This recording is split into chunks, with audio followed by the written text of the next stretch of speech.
know who Georgia's stars are coming into this 2024 season. We know who Carson Beck is. We know who Malachi Starks is. We know Mikael Williams. We know Smile Munden. We know what to expect from those guys. But coming into every new season, there's also always a handful of players that you don't quite know what to expect from, but they flash the potential to be game-changing difference makers if everything clicks for them in the coming year. And it is those wild card players that I want to focus on today as I reveal my list of Georgia's top 5 X-Factor players entering the 2024 season.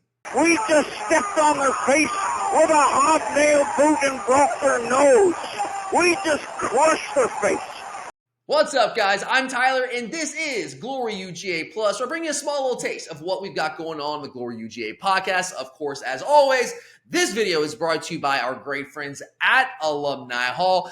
And while we're at it, guys, if you enjoyed today's video, make sure to subscribe to this channel for more content just like this. We're going to have a ton of stuff for you guys the rest of the offseason over the next month or so. And, of course, we'll have you guys completely covered throughout the totality of the 2024 Georgia football season. So subscribe, like the video, comment, and if you enjoyed today's content, make sure to check out the Glory UGA podcast, wherever you get your podcast, Spotify, Apple Pod, wherever, for more great Georgia content just like this. It's designed for you guys. It's designed for the diehard Georgia sports fans out there. Again, it's a small taste of what we've got going on there. A ton more for you guys to find. But all right, Georgia's top 5 X-Factor players entering the 2024 season. That is the topic of today's video. But before we get to that list, it's probably a good idea for me to kind of define what I believe an X-Factor is. I think different people can define these things different ways. I'm sure there's some commonalities pretty much across what people think of as X-Factors. But for me, I define an X-Factor as a player who has not quite yet in their career been a full-on impact player and might very well not be ready to be that kind of guy yet this year. It's still up in the air, but at the same time, we've also seen enough flashes from them, or maybe it's their prep ranking if we're talking about a really young guy, but there's enough out there to give us reason to believe that they at least have the potential to become an impact player in 2024. And if things finally click this season, they can end up being major factors in another championship run for Georgia. So that's what I define as an X factor in short. But with that, let's go ahead and dive into this list. We'll start at the bottom at number 5. We'll work our way up to number 1. Coming in at number 5 on the list is the guy that Georgia fans probably aren't super familiar with right now because he hasn't been on the roster very long, just a couple of months. And that is transfer defensive tackle Xavier McLeod, who transferred over from South Carolina right at the end of the 2023 football season. 6'4", 325. So he's a big guy who has some positional versatility on the defensive line, big enough to hold up as a zero tech, demanding those double teams, also athletic enough to play at the 3 tech as well. So a really, really promising prospect, former top 200 player. Played about half the year at South Carolina. Didn't play a ton. Yeah, about half of the year, mid-October, he left the program, whether he was dismissed, whether he left on his own accord, whether it was a mutual decision. However that went down, he was only on South Carolina's roster for about half of last season. And there's a variety of reasons for that. We're not going to go into them on this episode. That's for another day. But this is a guy, again, a pretty highly ranked guy coming out of high school. Georgia was on him coming out of high school, ends up going to South Carolina. Did not work out for him there. And he's a guy, you really don't know what to expect because, again, he was with South Carolina for like half of a year last year. And beyond just like not playing a ton, when you're only with the program for half the year, you're missing all that practice time. You're missing all those reps. And for a young defensive lineman like Xavier McLeod was as a true freshman last year, those are valuable developmental reps for you. So I really, truly don't know what to expect from him. I don't think anybody does. He's a guy that truly is kind of up in the air what we get from him. But the reason he is on this list, and look, again, as an X factor, we might not get anything from him. Maybe that's the more likely outcome, but there's also a chance where we do get something from him. And the reason he's on this list is, guys, I've made it very clear over the course of this offseason. I dedicated a lot of time here on this show discussing my belief that Georgia's decline in its production as a run defense is the biggest reason why Georgia was not able to pull off that crazy possibility of a three-peat, right? I think the decline in our ability to stop the run was the biggest reason behind it. There were other reasons. Injuries certainly played a role in that as well. But we were just not the same defense against the run that we had been in years past. And look, if you listen to the podcast, you've heard me throw out these numbers before, but I know we have a different audience as newer people finding the show here on YouTube. So I do want to make sure, just throw these out here real quick to illustrate my point. I'm not the kind of guy, if you're new to the show, you'll find this out pretty quick. I'm not the kind of guy to just throw things out there without backing them up. So let me back up my claim that Georgia's rush defense just simply was not good enough last year to win a championship like it had been in previous years. So for 4 years in a row, from 2019 to 2022, Georgia finished inside the top 2 nationally in rush defense. First 3 times and second 1 time, that was in 2021. Last year, however, Georgia was 20th nationally. Relative to the rest of the country, top 20, that's still really good, man. That's not Georgia good. That's not national and championship good, right? It's just not. And again, case in point, why we were not, one of the main reasons, probably the main reason why we did not win a national championship last year. Here's some more for you guys. For 4 years in a row, we held opponents to under 80 yards rushing per game, 74 yards, 72 yards, 78 yards, 77 yards in those 4 years. Last year, we allowed teams to rush for an average of 113.5 yards per game. You guys know me, not a math guy, but 78 yards in the previous 4 years was the highest total of rushing yards we allowed per game in a given season, and 113.5 yards per game. That's 45% more than 78 yards per game. So a 45% increase in rushing yards allowed per game in 2023. Just not good enough. Here's a little bit more. For 4 years in a row, from 2019 to 2022, we finished inside the top 3 nationally in yards per rush allowed. It's more of an efficiency metric there. We finished second twice, first once, and third one time. Last year, we were 37th nationally in yards per rush allowed. The previous 4 years, we had never allowed a number higher than 2.88 yards per rush in a given year. Last year, we allowed a whopping 3.77 yards per rush. So it's just not even on the same planet last year, guys, in terms of stopping the run defensively. It just wasn't. So the next question, I think the logic question is like, what changed? What was the difference? Why were we not as good against the run? Well, the answer is it's more than one thing. But if you want to crystallize it down to what's the one biggest thing, we just weren't as good on the defensive line. We did not have those true bona fide difference makers. You didn't have a guy like Jalen Carter. He's off to the NFL.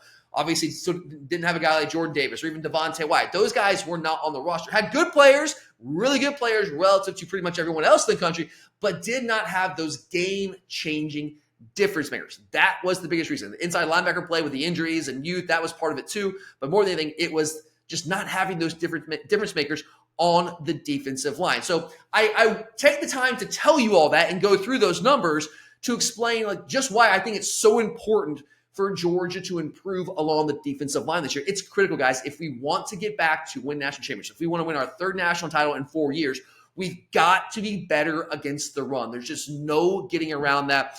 And it's still a question mark. It's still a question mark.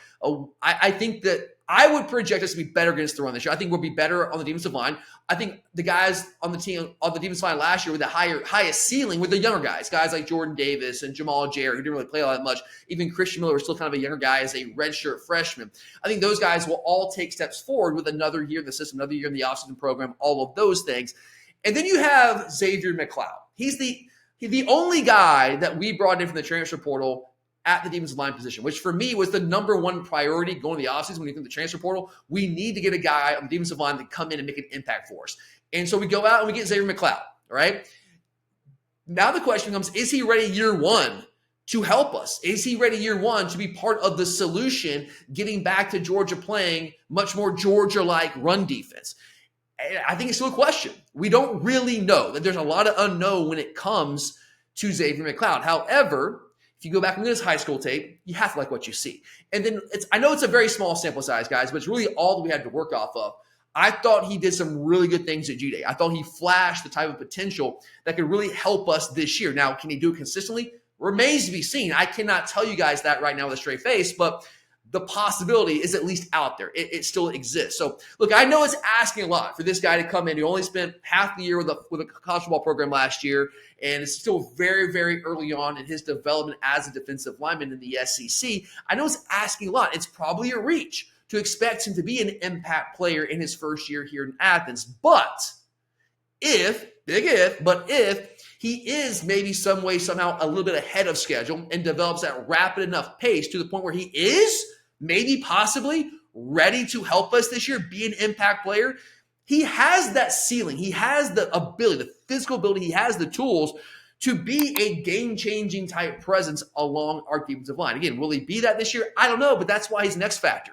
Like, you would be an X factor if I knew you'd be an impact player. We don't know, but the possibility is there. It exists. We need help on the defensive line, so that is why Xavier McLeod is coming in at number 5 on my list of the top 5 X factors for Georgia heading into this 2024 season. Coming in number 4 is another defensive lineman. So you get what I'm saying here, guys? I have a lot of concerns. In fact, it's my biggest concern coming into this season about Georgia's run defense. We've got to get back to playing better run defense. So that's why I have another defensive lineman at number 4, Jamal Jarrett. Really, all the things I just said about Xavier McLeod on the defensive line, you can pretty much say the exact same things about Jamal Jarrett. Another really highly rated guy coming out of high school, a little bit higher rated actually than Xavier McLeod, a top 100 caliber player, depending on what recruiting service you look at. 6'5", 350, a little bit different than Xavier McLeod. Now, Jamal Jarrett he's a zero tech nose guard all the way. That's what he is. McLeod can play that. I think he also has a little bit of versatility, a little bit more athleticism where he can play the 3 tech if necessary. But Jarrett's a nose tackle all the way. But look, guys, again, what I was just laying out there with McLeod, we need somebody. We need guys to emerge on the defensive line. And as I said earlier, I think the youngest guys on the roster at that position last year are the guys with the highest ceiling, that if they max out their potential, they will be the best players on the defensive line. The question just becomes, how close are you to doing that? Jamal Jarrett was not ready last year, guys. He came in like look, this is not unique to Jamal Jarrett. It happens to a lot of high school players coming in the SEC. It's a different level, right? He just wasn't ready physically. He wasn't in shape. Let's just be real. His body wasn't right. He didn't have the kind of condition he needed to be out there to really help us out. So he spent most of the year getting his body right, reshaping his body, getting in better condition. And then you get later in the season, and he gets a few more reps, especially in that Orange Bowl against Florida State when everybody on the roster got out there. And you see a guy who's reshaped his body, moved weight around, got rid of some of the bad weight, moving around a little bit quicker, being able to play more snaps, more sustained snaps more than he was early in the year. And you saw the positive strides. Like McLeod, you go to G-Day, small sample size, but you saw some really positive things from Jamal Jarrett. But again, like McLeod, I can't guarantee Jamal Jarrett's ready to be that guy. I can't say he's ready 100% to be that guy this year. However, he's got the potential, man. The potential is there. It just comes down to, okay, how much did you improve your conditioning? How much did you improve your technique and your ability to actually play the way we need you to play on the defensive line? But if he is ready to be that guy, if he has taken a step, that presence could be massive for, especially at that nose tackle position where, guys, Nas Stackhouse is our number 1 nose tackle, right? He's going to be that guy. I have no questions there whatsoever. But behind him, it is a big question mark. Last year, we had to thrust Christian Miller into duty as the backup zero tech because we just didn't have any other bodies like Nas that were like true zero tech guys. Jamal Jarrett was hopefully going to be that guy. He just wasn't ready. Christian Miller is really a 3 tech. Physically speaking, he's a lot more like Warren Brinson than he is Nas Stackhouse. But we had to have somebody play zero tech, so we threw in Christian Miller there, even though it's kind of out of position. But Jamal Jarrett, again, is a true, legit zero tech nose guard. In fact, his ceiling long-term is higher than that Nas Stackhouse. He's just bigger. He's I think, maybe a slight bit more athletic at that size. I love what Jamal Jarrett can bring us in the future. Just how quickly does the future get here? Is it this year? If it is, if he takes that big jump, which, like McLeod, probably not, but if he does, if he's able to become more of an option for us on the defensive line, he can make a big impact as the backup zero tech, a guy that can eat up blocks, that can command double teams, allow our linebackers to be basically free runners and do what we did back in 21 and 22, more so than what our linebackers had to deal with the guys, offensive linemen getting the second level, getting their faces in 2023. So I definitely have Jamal Jarrett as number 4 on our X Factor list. Coming in at number 3, let's move things over to the offensive side of the ball. Let's go with Monroe Fleming here. Another guy like Jamal Jarrett, a rising sophomore, second-year guy, former 5-star in the 2023 class. I think Monroe Fleming has left tackle potential. I think he has the length. I think he has the footwork, the athleticism to be able to be an effective left tackle in the SEC. But right now, that's not in the cards. We have Ernest Green over there. That's Ernest Green's job. So what Monroe Fleming is doing right now is he's battling for that right tackle spot, all right? And if you look at our offensive line, which projects to be one of the, if not the best offensive lines in the entire country, certainly in that small group of top offensive lines in the country coming into 2024, if you look at our offensive line, it's great, it's awesome. But if you're looking for any possible vulnerability, I hate to say weakness, but I guess any kind of weakness, I think if you point anywhere in the offensive line, it's probably right tackle, where we have Xavier Truss, who's the odds-on favorite right now coming into the year to start at right tackle for Georgia. He has been around for a long time. He's going to his 6th year. This is a COVID year for Xavier Truss. Took him a minute to get in the lineup, but he did eventually, right? He was playing left guard for us, and then Arion Smith go down in week 3 with an ankle injury. So we moved Truss, who had played some right tackle prior to that. He goes over, he plays right tackle, and played it very well, right? Now, did he play like a first-round level? No, he didn't. He's, I think, more of a guard than a tackle. I don't know if he has the footwork against like true legit speed rushers like we saw against Alabama, guys like Dallas Turner. He struggles with that at times, right? So, again, I think Truss is really good, a really valuable player for Georgia along the offensive line. Played a lot of football, started a lot of games for Georgia. But is he a dominant right tackle? No, I don't think he is. And, again, it's all relative, but relative to the other positions on our offensive line, I think that's probably our biggest vulnerability on the O-line coming into this season. So saying that, if Monroe Fleming can take a step in year 2 and come closer to maxing out his potential, he has a much higher ceiling than Xavier Truss. He just does. He's just, last year in the spring, he was just further away from his potential than what Truss was to his. Truss has been playing for a long time, right? And he's played a lot of football for Georgia. But if we can get more out of Monroe Fleming, if he's ready to be the guy that I know he can ultimately turn into, if he's ready to be that guy as early as this year, well, that can change the game for Georgia on the offensive line. We're already going to be great on the offensive line. But if you add Monroe Fleming, a Monroe Fleming who's ready to be that guy, if you add him at right tackle with Ernest Green left tackle, then all of a sudden, you don't really have much of a vulnerability. You have one of the better bookend tandems at tackle in the entire country if Monroe Fleming is ready to be that type of player. I don't know if he is. That's why he's on the X Factor list. But if he is, the potential is there. And if we can protect Carson even against like great speed rushers, like we saw from Alabama last year, which again gave Truss some trouble when Arion Smith went down early in that game, or maybe possibly took himself out of the game, however you want to look at that. Well, if we get a little bit more against speed rushers off the edge there at right tackle, well, that's just even more time for Carson Beck to work in the pocket. And when you give Carson time in the pocket, he will carve everyone up. The only way to get to Carson is to force him off his spot and force him to have to be a creator, which is not really his game. But our offensive line has been so strong. We were so good at protecting him last year, with the one caveat being when we faced some really dynamic speed rushers off the edge, they were to match up with Truss, and Truss struggled with that stuff. So if Monroe Fleming can get himself to the point where he is ready to really play at a high level for Georgia in his sophomore year, I think long-term he's got better potential than Truss, and that could be a game changer for Georgia in 2024. All right, let's move inside the top 2 here. Coming in number 2, a guy I've been waiting on for a long time. Wide receiver, Arion Smith. From day one, guys, he's had this tantalizing potential. We're talking truly like elite speed. I think there's a world where he's the fastest guy in college football. He's certainly on that short list. We're talking 10-1, verified 10-1, 100-meter track speed. Let's not forget, I think it was back in 2021, early in his career, he was on the 4x1 relay team for Georgia that finished second nationally and set a school record. He was on that 4x1 relay team with Matthew Bowling. He was an All-American track guy. So when I say legit speed, that is what I'm talking about. That's why I've been waiting for Arion Smith to figure out on the football field. A couple years ago, he gave up track to focus on football full time. I was very excited about that because he was a guy coming out of high school that wasn't really polished. He was not a polished receiver. You saw the raw potential, but you knew you were going to have to develop this guy. But when he spent time with track, that cut back on some time he's spending with the football team, working out in the offseason. And the biggest thing with Arion Smith is he's just dealt with a spate of injuries really since he first got to Athens. When he got to Athens as a true freshman back in 2020, it was a wrist injury. Then it was an MCL injury.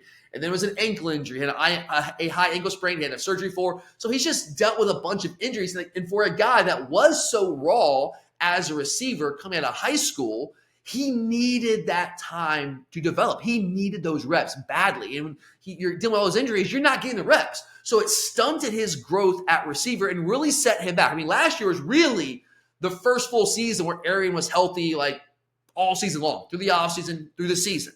Now, he did make a major impact. He had some big plays for us at times, like he did in 2022. But he was still, I say Arion last year was almost like in some ways like a redshirt freshman who had been with the team but hadn't really got a ton of reps because he'd been dealing with all those injuries for all those years. And he was finally getting the reps, but he was still very much early in like the development of his game as a wide receiver, which is crazy to say when he was a fourth-year guy last year. But with all the injuries, that's kind of the situation that he was in. And look, he's had his struggles. We know that he's had some deficiencies in his game. He's had to shore up. Blocking has been a big issue for him. I mean, he was a smaller guy. He's gotten bigger, gotten stronger, gotten better at that. But that's been a work in progress for him his entire career and been one of the reasons he's not been able to get on the field more consistently. Last year, when he did get a few opportunities, he dealt with some drops. And that was a problem. You don't get a lot of opportunities. And when you do, you got to make the most of them. When you drop some balls that are right there and there's plays to be made, well, that's going to cut into the opportunities you get in the future. So he's had some of those issues. But Arion Smith, even though he's never been able to crack the regular rotation, we also know when he's been on the field, he has been a game-changing presence. He has been. Now, the crazy thing is, he's never had more than 8 receptions in a single season. Never had more than 8. Last year he had 8, and that was his high water mark in his 4-year Georgia career. Never had more than 198 yards receiving in a given year. So only had 20 total receptions his entire 4-year career to this point. He's coming into his 5th year. But here's the thing with Arion. Yeah, only 20 receptions total through 4 years, but those 20 receptions have gone for an average of 27 yards per catch. A full half of his receptions, so 10 of his 20 receptions in his career have been for 31 or more yards. 5 of the 20, so a full 25% of his 20 receptions for his career have gone for 51 or more yards. When he's on the field, he's on the field for a reason. We want to try to get him the ball vertically down the field, and like there's just no one that can run with him. That's the thing. Like there's no one out there. There's no DB, no safety, certainly no linebacker, no nickel defender, no corner that can truly run with Arion Smith when he lines up and he's just running a go route. When he's running a 9 route, there's no one that can run with him, right? Now, the other little things, like actually the technical parts of playing receiver, he's still been developing. But if he can come closer to mastering the small little things that go along with playing receiver, getting in and out of your breaks, expanding his route tree, actually catching the ball, blocking, all those things that have kept him from being on the field more consistently. If with a second full year of being fully healthy, if he can improve those things to the point where he gets on the field more consistently, Arion Smith's presence, that speed, it's game-changing stuff, guys. We saw it in 2022 in the Peach Bowl against Ohio State. Do we win that game without Arion Smith? 2 huge catches in that game. One that late in the second half got us back in that game and gave us a chance to win. That long touchdown pass made Latham Ransom trip over his own 2 feet with how fast he was. You never seen anything like that. Saw the boy run right by him. He does those things. Alabama in the SEC Championship game. We were down. We throw the ball deep to Arion Smith. And Carson just lays down in front of him. That's a walk-in touchdown. But regardless, it's a big play. Set up a score. Would have been nice if we actually got a touchdown there. We settled for a field goal, which kind of in a way is one of the things that cost us that game. But Arion did what he had to do. So when he's on the field, he's a big play waiting to happen. He's just got to be on the field more. So if he can develop his game more to the point where he can get on the field more, he's absolutely an X factor, guys. And I think he's going to have the opportunity. I don't know if they'll start it at the Z receiver spot. It'll probably be Dylan Bell. But I think Arion Smith, at the very least, will probably come in the season as our number 2 Z receiver. And you know how we rotate at wide receiver, so he'll have more opportunities this year. I feel confident saying that. And if he gets those opportunities and he starts to make the most of them and shows his development, 100%, this guy could be a true difference maker for the Georgia offense. So he's absolutely got to be an X factor for this Georgia 2024 football team. And then finally, coming in at number 1. Now, this one, I don't know if it might be a little controversial. Maybe it will be. I don't intend it to be that. But coming in number 1 is running back Branson Robinson. Now, some of you might be like, huh? Give me a little side eye here, but hear me out here. Let me explain myself. Like Arion Smith, I think Arion Smith is like the definition of an X factor. Like, we don't know what to expect from it. It might not work out this year. Chances are it probably won't, but it also could. He's got the potential to be a true difference maker. I think the same thing is true of Branson Robinson. We don't know what to expect from Branson Robinson this year, coming off a really, really tough injury they suffered last fall camp, almost a year ago now, about 11 months ago, with a ruptured patellar tendon. It's a long recovery. It can be all the way up to a full year of recovery. So we don't, he'll probably be back at some point this year, but when? We don't really know. What version of Branson do we get when he does get cleared? We don't really know. There's a lot of unknown when it comes to Branson Robinson, but we also do know if some way, somehow, he is like the Branson of old and he's further ahead of schedule than maybe we think he is right now coming into fall camp, coming into the 2024 season. That is a difference maker. Let's not forget, guys, Branson Robinson was in line to be Georgia's feature back coming into last year. The first half of spring practice last season, the dude was making waves in spring practice. He was one of the talks of spring practice. But then he suffered a toe injury that knocked him out the back half of spring practice. That toe injury kept him out of G-Days, so we didn't see him there. He spent the offseason recovering the toe injury, got back for fall camp, but then a little bit into fall camp, about halfway through fall camp, he suffers the patella rupture, and he's out for the whole year, right? But Branson was in line for a big year last year, guys. He's a top 100 former recruit, depending on what service you look at, highly rated guy. The potential is there. It all just comes down to where is he at with his injury? And we don't really know that. Now, what we can say is, Kirby Smart did provide an update during spring practice. It was a very promising update, saying he's not going to be available for the spring, but we feel really confident in the summer he'll be clear, he'll be ready to go for fall camp. And look, that's always subject to change with injuries like this. And these kind of recoveries, you never really know. But if some way, somehow, he might be a little bit further ahead of schedule than we think, and he might be closer to being like the Branson of old, like the pre-injury Branson than we think, well, that's a game changer for Georgia. All right. Look, we know what we have in Trevor Etienne. We just got the news today that Trevor Etienne, his DUI arrest, the DUI charge has been dropped. So I think now I was questioning whether he would actually play against Clemson with a DUI charge out there, with a caveat of if it's dropped, all bets are off. It's dropped now. I think he probably plays, which is great. I think Trevor Etienne is going to be awesome for us. I think Roger Robinson will take a big step for Georgia in year 2. But after that, what do we have in the depth chart?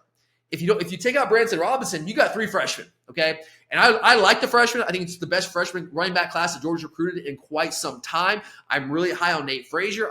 We did a impact freshman list a couple weeks ago, and he was on that list because I didn't know if Trevor Etienne would play week 1. We don't know what's going on with Branson Robinson. I'm high on him, but he's still a freshman, right?